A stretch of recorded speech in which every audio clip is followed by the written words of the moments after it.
Before I begin, I want you to do something. Close your eyes for just 5 seconds and think about the last time you took a physical impression of an implant. The tray, the material, the patient gagging, all of it. Now open your eyes because the entire process, everything you just pictured, is not what we are talking about today. We are standing inside one of the most significant shifts in clinical dentistry, the digital revolution in implant workflows. And at the center of it is a deceptively simple idea. Instead of capturing a physical negative replica of the mouth, we now generate a precise virtual 3D model using nothing but light. No trays, no elastomeric material, no waiting for it to set, just light, geometry, and software. And the result is more accurate than what we have been doing for decades. Now, here is the part that surprises most clinicians, even experienced ones. The scanner does not actually see the implant. It cannot. The implant is submerged in bone. What the scanner sees is a small asymmetrical geometric object sitting above the gum line, a component called a scan body, and from that single oddly shaped marker, software can calculate precisely the depth, orientation, and angulation of the implant it has never directly observed. Think about that for a moment. A system inferring the position of something it cannot see purely from the shadow it casts above the surface.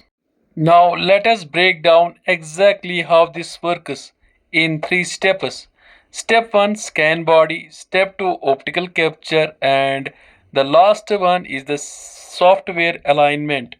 In step 1, we attach a precisely engineered geometric marker made up of teak or titanium directly onto the implant.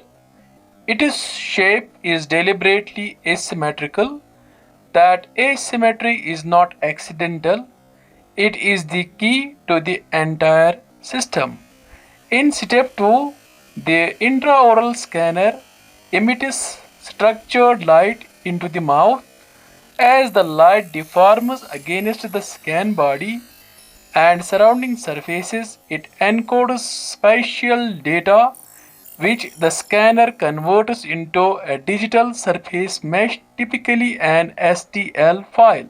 Step 3, software alignment. This is where it gets elegant. The software matches the scanned geometry against a preloaded digital library, essentially a fingerprint database of every scan body ever manufactured. From that match, it extracts implants exact spatial 3D position, depth, and angulation. The reason this matters, beyond the obvious clinical advantages, is what it eliminates: material shrinkage, tray deformation, dimensional inaccuracy introduced by the act of removal. The physical vulnerabilities that analog impression carry by design are simply absent from this workflow. We are not just doing the same thing faster, we are doing something fundamentally different. And what comes next in this workflow is why it becomes more interesting.